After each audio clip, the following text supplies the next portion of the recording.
আমাৰ এই বেলতুলি গাঁৱত তিনিটা ভাটা।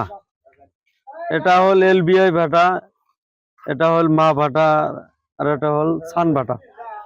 তিনটে ভাটা আমার এই গাঁৱালি ৰাস্তাটো ভাটাটো তো সব গাঁৱতে ঘৰেৰ ওচৰতে পুরা ভাটা দিছে। তিনটা ভাটা কম্পিটিশনত তিনটা ভাটা হয়েছে ইয়াত। তার পাছত যিবিলাক ছোট ছোট বাচ্চা স্কুলত তো একদম রাস্তার লগত দৌড়ি থাকে, বাচ্চা সরু বাচ্চা সব গাড়ি কমসে কম 200-300 চলিয়ে থাকে। পানি সানি না মারে আমার রাস্তা তো। আর কোনো ভাটাওয়ালা সরু বাচ্চা বিলাক ফিল্ডত যাই কাম করি আছে, মাল উঠাই আছে, স্কুলত না যায়। এইবিলাক সিহঁতক আমি 2-3 দিন কমপ্লেইনও করছো যে বাচ্চা বিলাক আপনালোকে সরু বাচ্চা কাম দিব নালাগে, বড় শ্রমিক দিয়ে আপনালোকে কাম চালক। কিন্তু আপনি যাই চাই তদন্ত কৰিব পাৰে যে সরু বাচ্চা সকালে দুটা স্কুলত পঠাম যায়, দেখো সব ভাটাত ফিল্ডত কাম কৰি আছে। আৰু এক গাড়ীত পানীও নামাৰে। 150-200 গাড়ী ডেইলি আমাৰ ৰাস্তাত। স্কুলটাৰ লগত ইমান গাড়ী চলি থাকে, ৰাস্তাৰ কাম কাজ নকৰে, ধুলা হুলা পুৰা ঘৰৰ মানুহ থাকবা নাপায়। সিহঁতক কলে সিহঁতে আমাক বুলি কোনো গাঁৱৰ মানুহক কোনো তদন্তই নকৰে। আজি কমসে কম 2 মাহ হল, এতিয়া ফিৰ সিজন চালু হল, এক গাড়ী পানীও আমাৰ গাঁৱত আহা নাই রাস্তাত মারে বলিয়া। আর এতিয়া সরকারি রাস্তা আছে, আমি কো যে সেইটো রাস্তা দিয়ে আপনি চলক, পাকা রাস্তা আছে।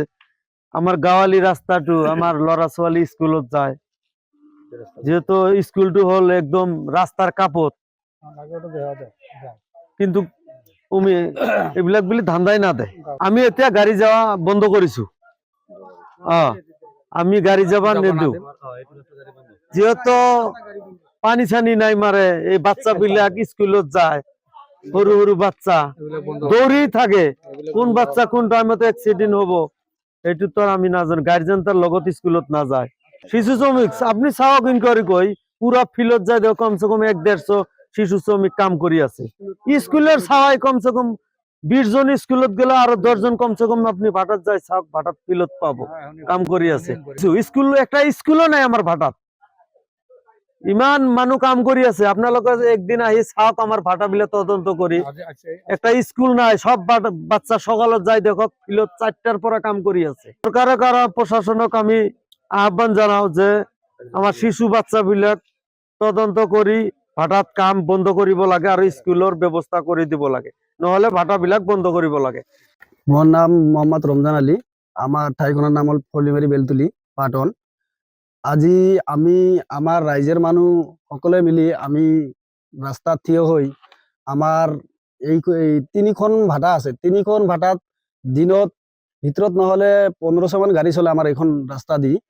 আৰ প্লাস আমাৰ সৰু সৰু ল'ৰা ছোৱালী বিলাক আমি দেখা পাওঁ ভাটাত ইটা উল্টাবলৈ বা ভাটাত লৈ হেৰি কৰিছে। এতিয়ালৈকে আমি দেখা নাই যে স্কুলত যাই, মানে আমিও তো স্কুলৰ ভাইস প্রেসিডেন্ট হয়, কিন্তু স্কুলত যাই আমি চাওয়া নাপাওঁ। কিন্তু আমি গার্জেনক অনুরোধ জানাও যে মোটামুটি তোমালোকৰ বাচ্চাখিনি আমাৰ স্কুলত পঠাই দিয়ক বুলি, কিন্তু পঠাই নিদিয়ে। প্লাস আমাৰ ৰাস্তাখনত আপোনালোকে চাওক, ঘৰৰ ভিতৰত থকা নাযায়, এনেকুৱা মানে ধূলি বালি দি মানে অৱস্থা বেয়া কৰি দিয়ে এইখন আমাৰ ৰাস্তা। এতিয়ালৈকে কোনো সৰকাৰি বা কোনো হেৰি যে আছে বুলি আমি এতিয়ালৈকে আমি নাজানো, যদিও থাকিবও পাৰে, কিন্তু আমাৰ ৰাস্তাখন আপোনালোকে চাওক। আমি নিজে ৰাস্তাখন বনাই বনাই আমি চলি আছো, কিন্তু যেতিয়া বাৰিষাৰ দিন আহে, বৰষুণ পৰে, তেতিয়াতো আমি ঘৰৰ পৰা ওলাব নোৱাৰো।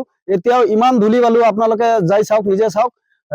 মোটামুটি আমি রাস্তাত মানে থিয় হৈ থাকিব নোৱাৰো গাড়ীৰ কাৰণে।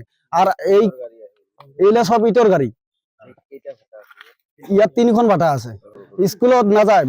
মোটামুটি সিহঁতে সৰু সৰু বাচ্চাও আছে, সিহঁতে কোনো মানে স্কুলেৰ ব্যবস্থা কৰেছে নকৰেছে আমিও নাজানো, কিন্তু সিহঁতে যদি স্কুলেৰ সৰু সৰু ল'ৰা পোৱালি দি কাম কৰায় বাড়ি কৰায়, তেতিয়াহ'লে এই ল'ৰা ছোৱালীবিলাক ভৱিষ্যতত কি হ'ব। সেইকাৰণে আপোনালোকৰ এই নিউজৰ জৰিয়তে মই এটা অনুৰোধ জনাও যে ভাটাৰ গাড়ীবিলাক আমাক বন্ধ হ'ব লাগে। আমাৰ চাৰ্কেল অফিচাৰ বাইদেউক চাৰ্কেলত হেৰি দিবলৈ আমি ৰাইজে চাইন উঠাইছো অলৰেডি। আমি আপোনালোকৰ আগতে জমা দি যাম যে মোটামুটি ভাটাৰ গাড়ীবিলাকো বন্ধ হ'ব লাগে। আৰু যিবিলাক শিশু শ্ৰমিক আছে সিহঁতক স্কুলত পঠাবৰ কাৰণে ব্যৱস্থা কৰি দিব লাগে। আৰু ৰাস্তাটো গাঁৱলীয়া ৰাস্তা, একদম গাঁৱলীয়া ৰাস্তা। যিখন পকা ৰাস্তা আছে এইখন ৰাস্তা দি নাযায়, মানে সিহঁতে আমাৰ গাঁৱলী ৰাস্তাতে যায়, সৰু সৰু ল'ৰা ছোৱালী স্কুলত যায়। আপোনালোকে চাওক স্কুলখনৰ ওচৰতে আছে। মোটামুটি আমি ঘৰৰ পৰা যে বাচ্চাখিনি স্কুলত পঠাম, এইখিনি বস্তু আমি মানে পঠাব নোৱাৰো। ঘৰৰ পৰা মানুহ যাই মানে স্কুলত থৈ আহিব লাগে। আমাৰ এনেকুৱা পৰিস্থিতি হৈ আছে, আমাৰ বহুত প্ৰব্লেম হৈ আছে গাড়ী বিলাকৰ কাৰণে। বিৰাট অসুবিধা, মানে এনেকুৱা অসুবিধা আপোনালোকে নিজে চাই লওক। মোটামুটি আমাৰ ঘৰৰ পৰা যে ওলাই যে বাচ্চা এটা যে স্কুলত ছুটি হোৱাৰ পিছত যে আমাৰ ঘৰত আহিব নোৱাৰে, মানে ইমান গাড়ী চলে। আৰু গাড়ী বিলাকো ইমান স্পীডত চলে, ধূলিৰ কাৰণেতো পিছফালে থকাই নাযায়। এই সৰু সৰু ল'ৰা ছোৱালী বিলাক বহুত বেমাৰত পৰি আছে, স্কুলত নাযায়। ওই ধূলাটো নাকত সোমাই যায়, সোমাই যোৱাৰ পাছতো বেমাৰ আহি যায় ন।